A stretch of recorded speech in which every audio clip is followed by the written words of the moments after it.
I did. And I know that we all destined for greatness, no matter what you've been facing. It's a marathon, no, it's not a sprint. It's for all of the trials and tribulations. Just look at my mom made it. I said I was gonna change it, I did. And I know that we all destined for greatness, no matter what you've been facing. It's a marathon, no, it's not a sprint. Trying to change for the better, all my city difference. From the mamas to the children, every one of us is gifted. Good morning, the Back community. Thank you, as always, for staying involved and staying engaged. We are back. Thank you for being patient with us during the hiatus. We are back for season 6 of the Back Community Podcast. It's really hard to imagine that we are 6 seasons in because when I first started this, I could have never imagined how it expanded. And it's actually pretty interesting for me to use that word because season 6 theme is actually going to be expand your range. Earlier this month, I attended the 5th year of the Makings of a Man conference by Markia Robinson in Albany, New York. And that was the theme for that conference. And it was an amazing conference and a time for men to come together and collaborate and think about transformative ways that we can to expand what manhood looks like and expand what our dreams and our visions for our families and ourselves can be. And I wanted to carry that theme on into season 6 of the Back community. And that's what we're going to be running with for this year as well. So get ready and get excited to meet guests like we have today on today's show and many others. And we're going to be expanding each other's range. So I hope you guys are ready. And here we go. Our first guest for season 6 with the expand your range theme is going to be a good friend of mine's. I put Julie in what's called my circle of friends. We have a running joke between us and a few other people that says, audit your circle. And we talk about the importance of having good people in your circle and having the capacity to get rid of people who shouldn't be in your circle. But I can go on. I have tons of stories about Julie, and I originally met her through Markia Robinson. Take that back. Yeah, somewhat. She read the book, Just a Kid from Arbor Hill, reached out and told me that it was recommended to her by that, and it led to me meeting Julie, Julie's organization also purchasing copies of the book in bulk, and them inviting me out to speak to some of their youth who were in a secure detention facility. And we have stayed close and sent each other positivity ever since. Sorry for the long-winded intro. This is just season 1, so I had a lot to throw in there. But without further ado, today's guest on the Back community, season 6, is my friend, Julie Brennan. Julie, thank you for being on the Back community. I can't wait to dive into your story. Yes, absolutely. I'm honored and I'm excited to be here with you. Listen. As I was mentioning, I was just like, how we originally met, and it's been so dynamic. One to have you in my circle because I see how many other people's circle that you're actually in, and how you continue to show up for everybody. And it's amazing. And that's just on a personal reference, but the organization that you represent is even more amazing. And I know that throughout today's interview, we're going to be focusing a lot on that organization, and which has now had a little bit of a name change. But Yes. Please introduce yourself to the Back community. Please let everyone know who you are. Who you are as a person, and what organization you represent. So I'm Julie Brennan. I am at Together for Youth. I'm the Chief Development Communications Officer. And as of, next year, I'll actually have been there for 25 years.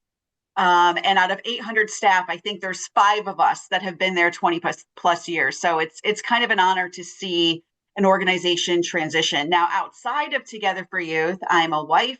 I'm a mom of 2 little boys that are 5 and 6 and very high energy. I am a soccer cheerleader on the side for my son. I'm a daughter, and I am a child of God, most importantly. So I am something different to everybody, and it's something that I love. I love it. And 25 years, Yeah, is a long time. I've been 19 years with my employer, and I remember when I first started, I said, "Yeah, there's no way I'll be here longer than 2, 3 months." Now I'm 19 years in, so in 25 years, I'm sure you've seen um, um, how the organization has expanded. I'm going to keep playing on that word, but how the organization has expanded. But when I first learned about your organization, it wasn't Together for Youth. It was recognized as Berkshire Farms, which is what most of the people will probably know it as. But please tell us a little bit more about Together for Youth, and what is the organization's purpose and who do you serve? Yes. So lots of history. So, like you said, until last year, we just went through a rebrand to become Together for Youth. But before that, we were Berkshire Farms Center and Services for Youth. It was a very long name. So, Berkshire Farms was often kind of like the shortened version. Been around since 1886. Started as a working farm in Canaan, New York, which is just on the Berkshire Mountains on the New York side, by a lovely couple. And we're bringing children up from New York City that were orphaned and really didn't have family, or had family they were working to go back towards. And it became a working farm for a long time. And then probably like in the 70s, it started to branch out into the community. So it's like, let's get off this 2,000 acre campus with the cows and the farm and the horses. And what else could we be doing with kids and families in different parts of New York? And so preventative programs started expanding more and more and more. Now you get up to, this past year, and we're the largest child welfare organization in New York State geographically. We actually cover 58 counties, and really the only space that we're not in is Manhattan, Staten Island, Brooklyn. That's pretty much it. And so we've been able to kind of go into every single community and say, what do your children and families need in this community? And it's actually something I love. Is you could go to Buffalo, New York, you could go to Plattsburgh, you could go to Binghamton, you could go to the wine country, you could go to anywhere. And if you ask someone who is Together for Youth, what do?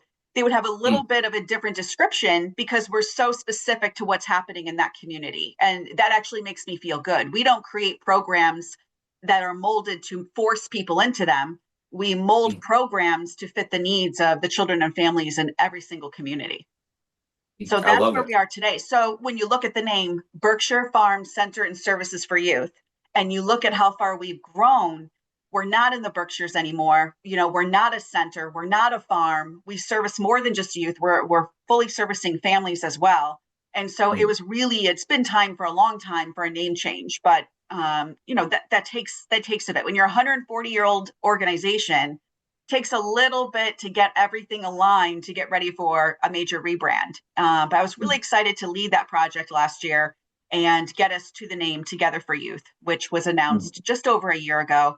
And it just feels so right. It just feels it's who we are today. It's who we're still becoming. And I'm excited to kind of grow into this new name. I like it. I like it. And I'm actually excited for the name change and the fact that your name change went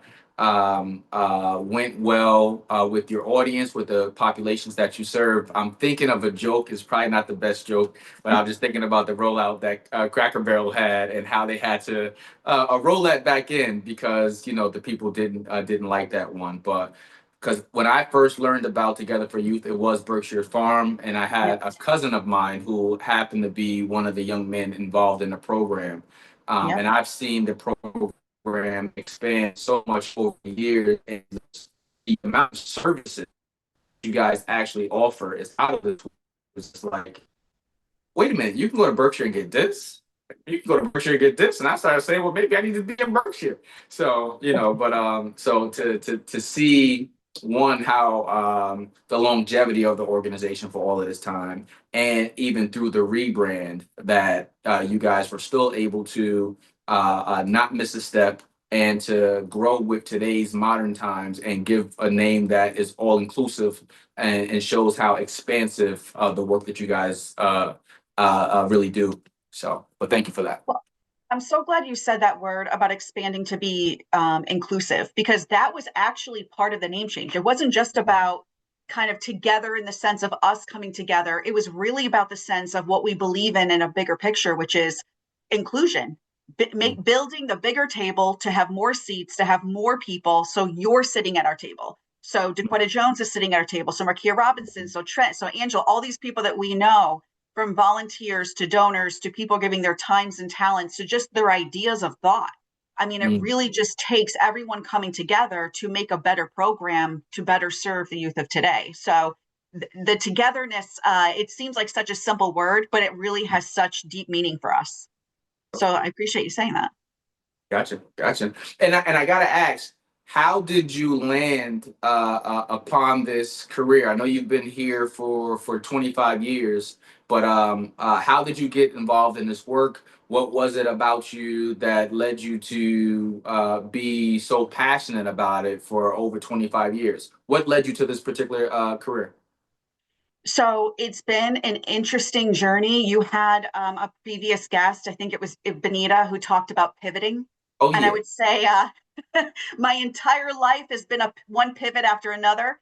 Mm, I started out, I went to Siena and I started out with a social work degree and was just convinced I wanted to work in communities with kids and families and just really be on the ground with them doing that work. And I've had some incredible experiences with an array of different types of programs. But as you know, my friend told me I'm not allowed to say I'm older. I'm supposed to say I'm seasoned. So I will say, as I have seasoned, I think a part of my journey has been to not plan and to be open. And kind of like what I mean by that is if you told me as a social worker, 20 years ago, oh, you're going to be working in marketing, communications, public relations, development, program design, I would have been like, no, that's not for me.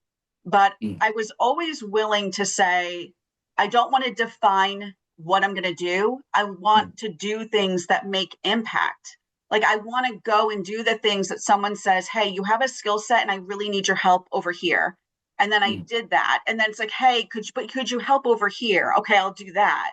mm, So even within Together for Youth in almost 25 years, I think I've had 10 different jobs that have been so dramatically different. And I have never been afraid yet to try something new because I felt like if I was being called to that, that's where I was needed and I would figure it out.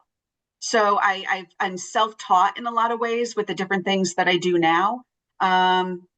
But it makes me excited. I would say growth and change are just a continuous part of my journey. And even now, I think, gosh, what's coming next? I've been at this level. I've been a senior executive for 20 years. mm, Um, and it's kind of thinking what comes next because titles are just not important to me anymore. Even money, you get recruited all the time. Everybody gets recruited yep. constantly. And I always say, like, it's not going to be more money because at this stage, it's about my purpose. Mm, It's about impact. It's about getting to do something that you go to bed on a Sunday, looking forward to waking up to on a Monday. And so I'm grateful that I have, a CEO that I report to that's stellar. And he's just like removes barriers for me. He's like, what do you want to be doing? What can you do for us? And he really just lets me fly on my own, which is something I need as a person so that I can just create. I'm a creator, I'm a builder. mm, I want to build and I want to move on to something else new and build again. mm. It's more about the impact for me. And so my journey has been wild. So if I talk to you in 2 years, who knows what I'll be doing? But I hope it's something in the same range. Okay. And you've mentioning Bonita was great because and when she talked about the importance of pivoting and just like even in the Bible it talks about there's a season for everything, right? And Ecclesiastes, there's a season for war, there's a season for love, there's a season for forgiveness, there's a season for everything. So the people who have the ability to pivot, the people who have the ability to let go of comfort are the ones who end up landing into whatever that next season is a little bit softer than some of us who may decide to go kicking and screaming. And I've reread Who Moved My Cheese maybe about 20 times this summer Yes. alone, right? So I always Yeah. take the summers off and I'm always reading. But I reread that book, Who Moved My Cheese, because every time it kept getting better and better to me, and I'm just like, wow. And I applied it to today's world and say, well, if you think about it, like the world around us is constantly changing, and the people who thrive are the ones who have the ability to do what you just said, referencing back to Benita. They have the ability to pivot, right? And you got to be able to pivot and say, hey, well, the job requires this today, or my kids require this today, or my wife requires this today, right? And it's just like being able to have the not be so rigid and stuck in the stance. Yep. And I think that it allows us to be more successful. But in that question, I have to ask this because mental health is something that we hear a lot about, more so now than ever. So how do you manage it all, Julie? So mom, wife, executive, community engagement liaison, whatever you. How do you manage it all and keep a well life balance for yourself? I would love to be able to tell you that I've mastered that, but I would say it's an everyday thing. It's so hard. I am, it's really, and I know we kind of have talked about this, but it's really your circle. The older I get, the more seasoned I get. It's really about who you surround yourself with. And especially, my career compared to parenthood, my career's been easy. It's Mm. parenthood that almost took me out. it's it's having two Facts. babies under two during COVID, Mm. and all the life changes that hit us with our families and our careers, and that was hard. And it was really about leaning in to the people you surround yourself with. So I really had to talk to my friends that are moms or dads, and I've even shared stories with Yeah. you about relationships and parenting. And it's like, man, this crazy stuff just happened. Have you ever had something like this happen? Mm. And just hearing that I'm not alone, Yes. hearing that people have been through it, and then being able to laugh about things sometimes, Yeah. trying to not get crazy, and also trying to not compare. That was a really hard thing. My mom is like a Hallmark mom. Mm. She doesn't forget the small stuff. Mm. She is the one that doesn't believe in gift bags because that tells someone you don't even love them. She's like, you Mm. always take the time to wrap a gift and you handwrite a note and you bake the cookies at Christmas and you do this and you do Yeah. that. And it became hard of like, even the people that were role models to me, it's hard not to compare, right? It's Mm. like, so I had to redefine who I wanted to be, what was good for my family, what felt right for us, how do we create balance together, and then how do we re-examine that all the time. So it's not baking the 6 different types of Christmas cookies. Sometimes it's not baking them at all, but it's making sure that the moments that we have, like, we could be present. Yeah. I never understood the value of being present. It's like, yeah, of course I'm present, I'm here, I'm listening, I'm present. But I think I just understand it so much more deeply now, and the value of it, that when your children have your full attention and you could commit even just minutes to them, how valuable. Even with Mm. my husband, just having those minutes without cell phones to say, but how was your day really? How did that meeting go? How did that conversation go? And like really being present for people, to me, has found balance in a weird way, Mm. if that makes sense. It's those little moments with friends, with colleagues, with your family, those little moments of just finding ways to be present when you can. And that's, to me, how I have found some balance, and just leaning into my circle. Okay. Okay. Hardcore. Listen. I can't stress the importance enough of your circle and how Yeah. important it is to have people that not only you can pour into, but have the capacity to pour into you. So shout out to you and your circle because I think that you're doing an amazing job managing as many different hats that you have to wear on a day-to-day basis. And as you continue to season in this life, the goal is to always get better. And so I come out. Philosophy for me is always come out better, not bitter. So life's experiences have a way of, hardening us at times. And some of them are a lot of positives, some of them are a lot of negatives. But if you have yourself surrounded by the right people, right, the goal should always be to encourage everybody to come out better and not bitter. Yeah. And and everything that you just said, it just oozed out of, life be lifing, and I'm going with Yes. life, but I'm figuring it out along the way to Yeah. make sure that I don't drown. So, Well, you said a good thing too. I've been talking about this more and more that when it comes to mental health, if you just really pay attention, don't you notice like there's always someone telling you about the yoga class, the newest Pilates, the gym that's the great gym, the thing they're doing to stay physically healthy. But for some reason, it's still taboo to talk about mental health. So physical health, hey, I'll tell you everything I'm doing, how many weights, what times a day, the reps, the this, the that, the calories.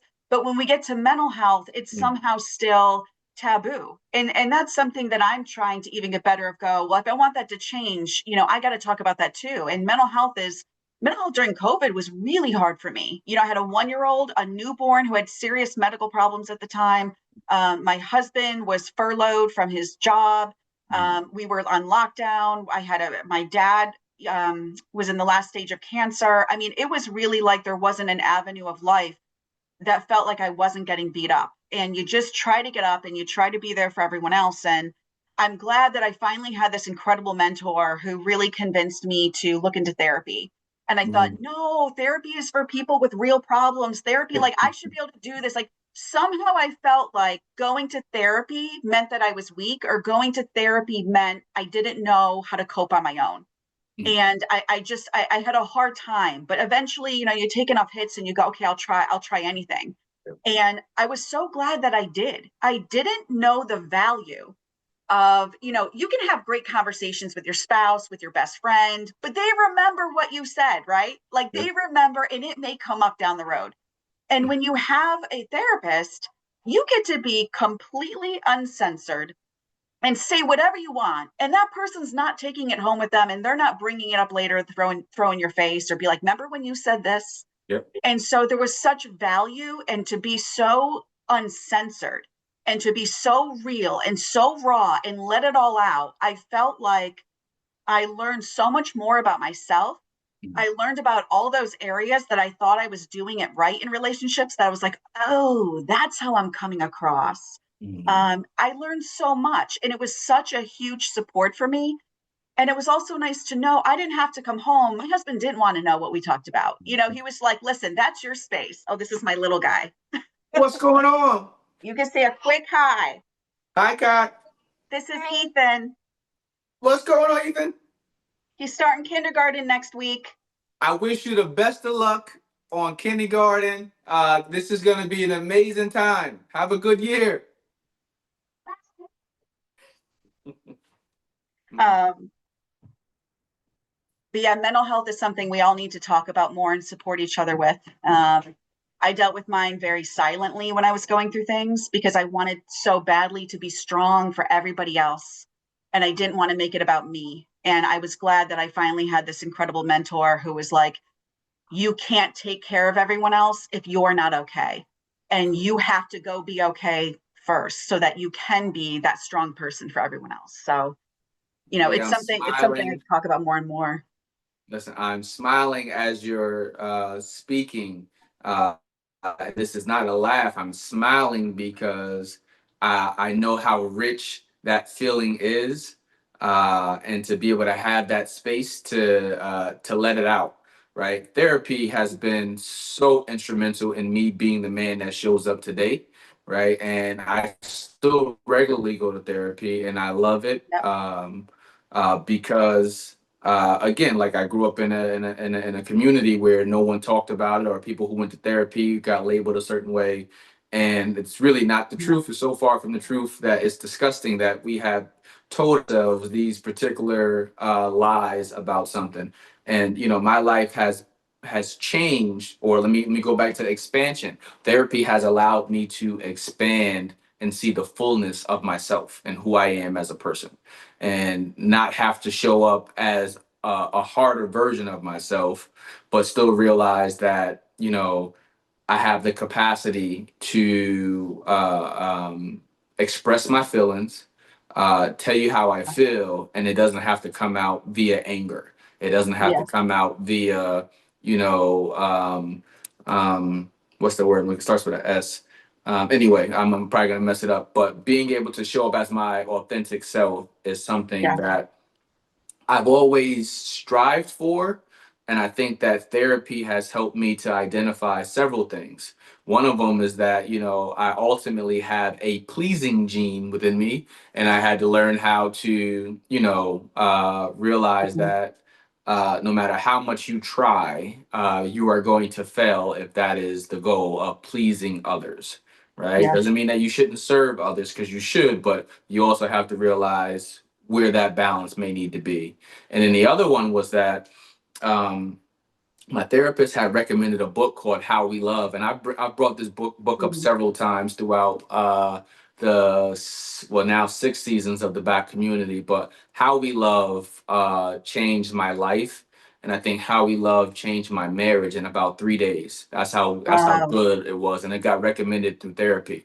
And now I've been telling people for years about this book and how you can look at who we are today and automatically trace some of it back to our earlier experiences with love and how our guardians or parents showed up and expressed love.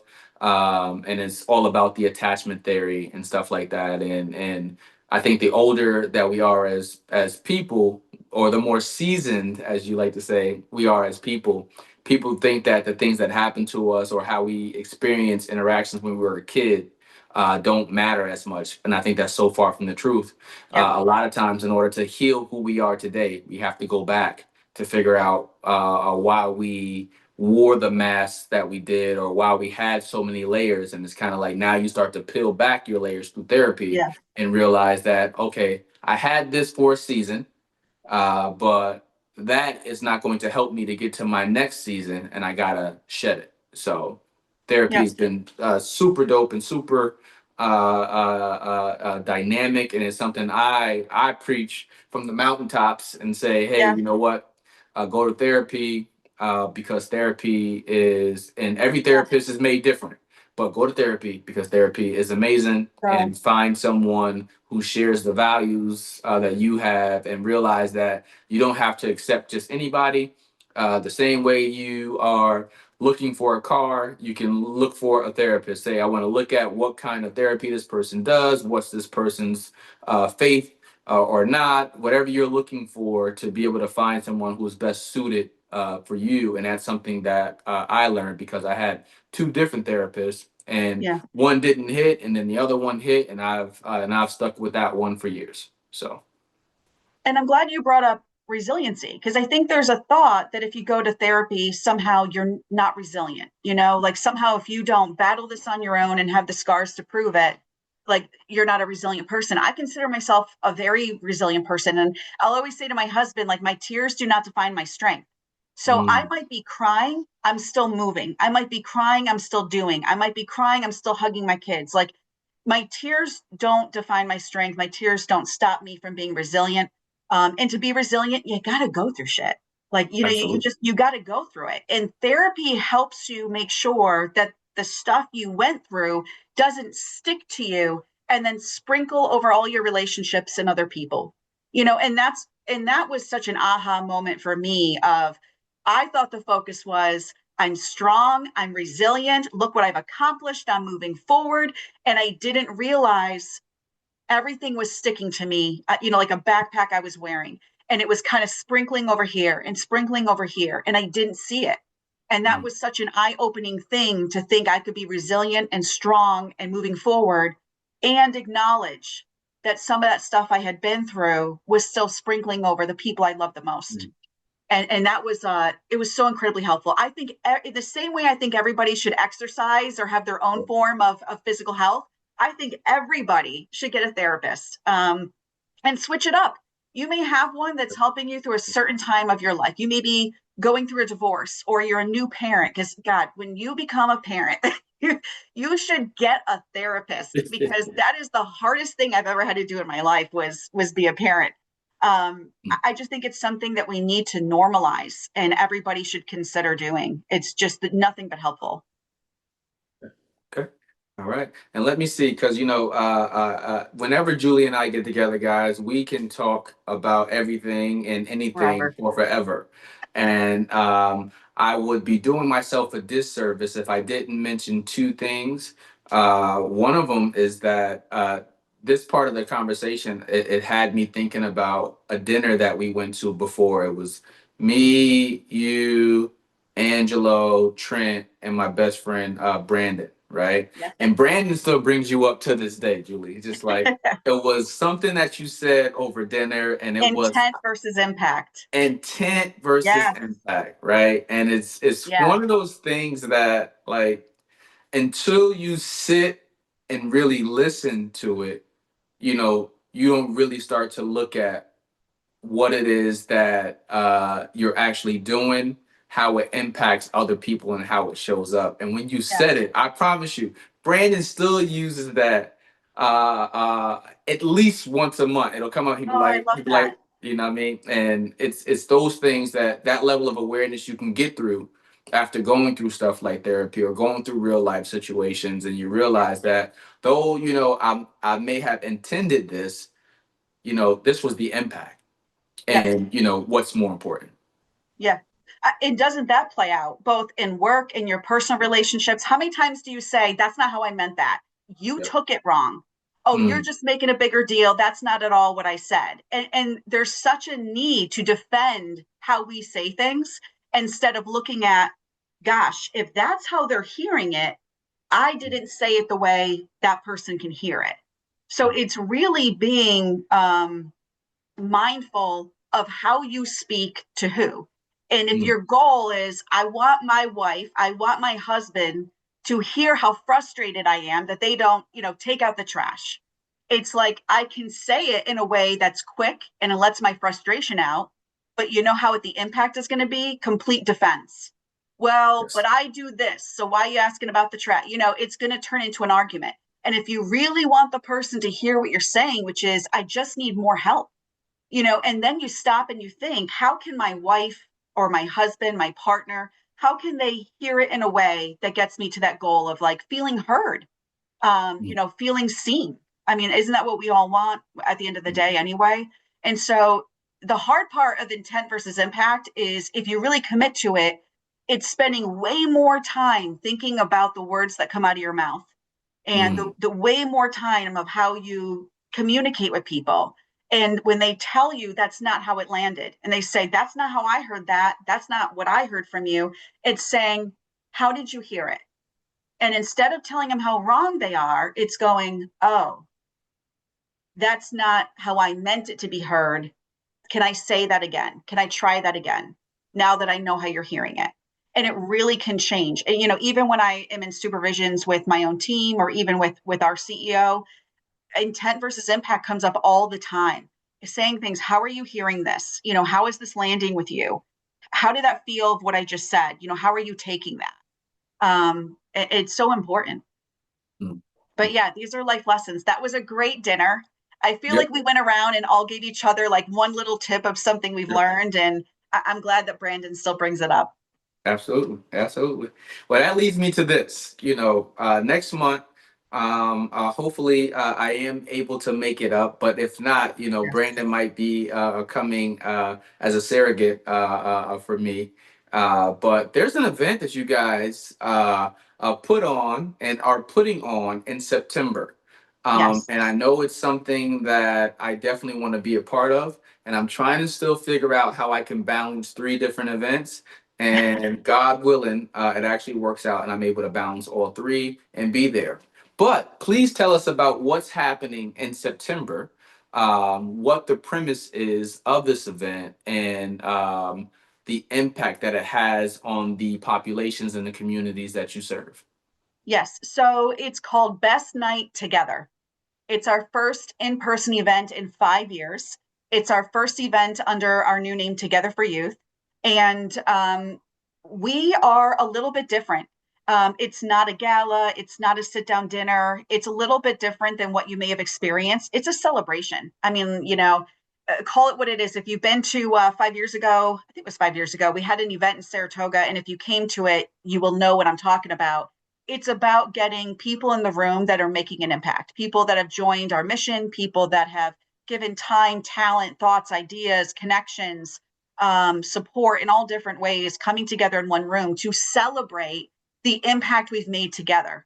We have over 97% of the families we work with. These are the highest risk families in New York State. And by highest risk, I mean risk of losing your children. So these are the families that within 48 hours, they're going to lose their children unless an intervention is done. We have a 97% success rate keeping those families together.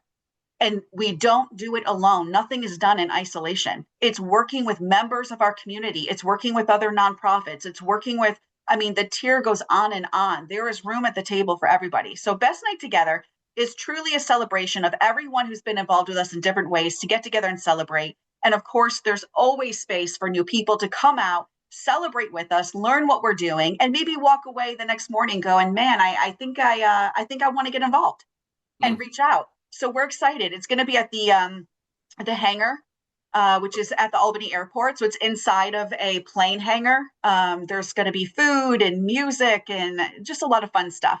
And I'm excited about it. So if people want to learn more, they can go to the website togetherforyouth.org. And we have a whole page about the event coming up, and ticket sales are still open for a little bit more. So hopefully a few people will think about coming out, including you. I hope you can make it. Hey, listen. It's on my top. It's on the top of my priority list. And I will say this. One thing I miss my mom because she was the person that would help me to decide. Like I said, there's Johnson C. Smith's homecoming. I don't like to miss homecoming. There's this event, and then I'm scheduled to be back in Albany or Schenectady that Sunday. And remember, I live in the DC metro area. So it's like, okay, how do I get to Albany, then get to Charlotte, then get back up to Schenectady, all from Thursday to Sunday? And I'm just like, is it possible? And mind you, I got 3 kids, a wife, and it's like, all right, Tyrell, let's see how we're going to do this one. But I really want to be there. So we'll see. Hopefully by the time you guys see this interview and you run it back and you're rewatching, thousands of times, you guys can figure out if I showed up or not. And I'm planning on being there because I understand your impact first and foremost. You're definitely a change maker. I know you recognize a lot of people all of the time, but you're a change maker individually. And then I also realize the importance and the significance of your organization. Right. It's kind of hard to go through a rebrand because your gut wants to keep saying, so out of my mouth, it wants to keep saying Berkshire. Right. But I'm going to say, Together for Youth and what you guys have built and are continuing to build, and to make sure that you're building an organization that is inclusive rather than exclusive. Like you said, you show up differently in every community that you serve. That shows a lot about your organization's ability to pivot and to expand and to not be so rigid when times require you to be something else. So I really just want to say, one, thank you to you. And second, thank you to Together for Youth for all the populations and the communities that you touch. And it wasn't until I came to the Secure Detention Center that I realized that you guys had like over 300 other sites. I thought something like, what's the number of sites you guys have? Oh gosh. We're in 58 counties. I think there's 9 or 10 major offices, 2,000 children and families we serve every single day. And we do that with our community partners in every single community. So even if you're living in Buffalo, if you're living in Long Island, if you're living in Syracuse, Binghamton, Rochester, the capital region, it just doesn't matter where, there's a way to get connected with us and to partner with us. So, and the more the merrier. We need everybody. Okay. Well, listen, I have to say thank you for giving me your time today and for deciding to be the opening guest on season 6 of the Back Community. And, I want all of our guests to learn how to pivot, as you just referenced back to Benita Zahn's interview, and to expand their range this year. I think that you have run the full gamut with me today about how you have transitioned over the years as mom, as exec, and I'm excited to see what shows up over the next 5 years for you, because if it's anything like what you've been doing thus far, I can only imagine that your impact and your reach is going to continue to expand. So Julie, thank you for all that you do. Thank you for being a person that I call a friend, and thank you for being in my circle. Thank you for allowing us to get your story out to the people, and I hope that everyone chooses to come up and celebrate with us on September 26th, 25th. September 25th. It's a Thursday. I'm going to put all of the details to the event below when I post this interview today. So you guys will have the direct link as well as a picture of the event and why you should be going. Go to the website Together for Youth and realize why this organization is important and why this night is so significant. And I hope that you decide to be there with us as well. So the back community, I want to say, thank you for our first guest for season 6. Julie, it's a pleasure and an honor to always be around you. Guys, I look forward to getting this information out to you. And as always, stay involved and stay engaged. Thank you. Thank you. It's for all of the trials and tribulations. Just look at my mom made it. I said I was gonna change it, I did. And I know that we all